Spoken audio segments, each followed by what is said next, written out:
Okay, so I've been talking to people a lot about food reactions and food fears in general, mostly in the context of really fearing a food reaction, getting very terrified to eat things, and then feeling halted in their healing. So maybe they've been eating pro metabolic, they've been trying out different dietary inventions, they've tried everything from carnivore to vegetarian to low carb to keto. And as they add foods back in, it's just not going so well. And I've been talking a little bit about how when the limbic system gets hyperactive, things can start to become very reactive in our system due to the fact that the stress reaction is constantly triggering that fight or flight, which is not conducive to rest and digest at all. So when we think about the limbic system, that's the reactive emotional center of the brain. It's known as one of the most primitive parts of the brain in terms of safety, keeping the body safe when there are threats. So evolutionarily, it's a wonderful tool that we had to keep ourselves safe when there were real threats. But in this day and age, most of the threats out there are imagined. It's completely created by our perception and reactivity to the stressors we face as humans.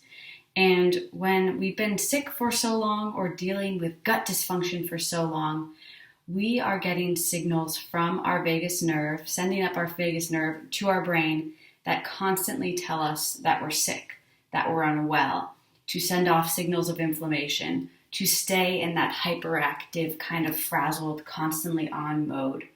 But it's very important to remember that the vagus nerve also travels downwards. We can send signals, about 20% of those signals can come from the brain and go to the gut, which is, again, amazing news because that brings our power back. That means that, yes, if our body is dealing with something, it could be, gut dysbiosis related. It could be in some kind of infection that's sending off that response. Some kind of food we're eating, something as simple as guar gum, citric acid, could be irritating the intestinal lining and sending off signals of alarm. But if 20% of those signals can come from the brain back to the gut, that gives us an entry point to change something.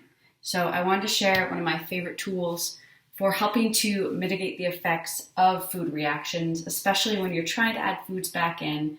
You really want to find peace with what you're eating and invite in some more nourishment, especially in terms of eating more balanced and not having to follow such rigid healing diets, which is another topic for another day.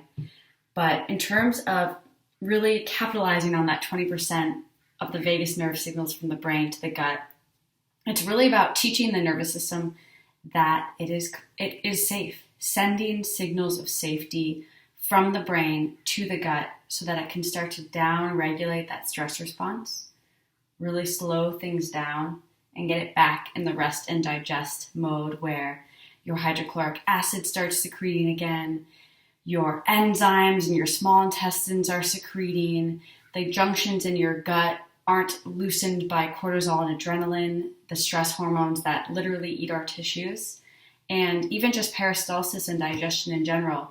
We need to activate the parts of our nervous system and our vagus nerve that actually allow for those contractions to happen and limit the chance of food reactions happening when it's not leaking into the bloodstream and sending off that kind of cell danger response and immune activation. So, first way to activate that vagus nerve is literally to breathe.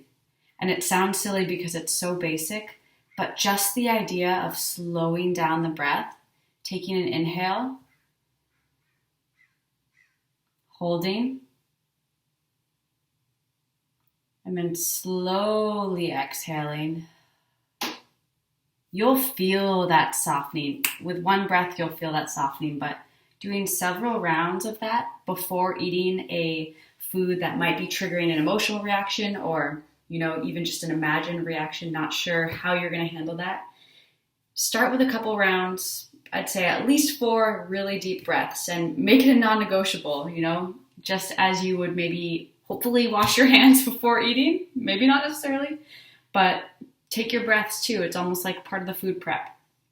The second tool to activate that parasympathetic state is to gargle. So the vagus nerve innervates, mostly around the ears, going down the spine, all throughout the intestine, down to the anus. But by gargling, we can activate some of the nerve pathways to send signals to the gut and to send signals of repair and digestion, activating that parasympathetic response. So I like to just do it with my throat like this.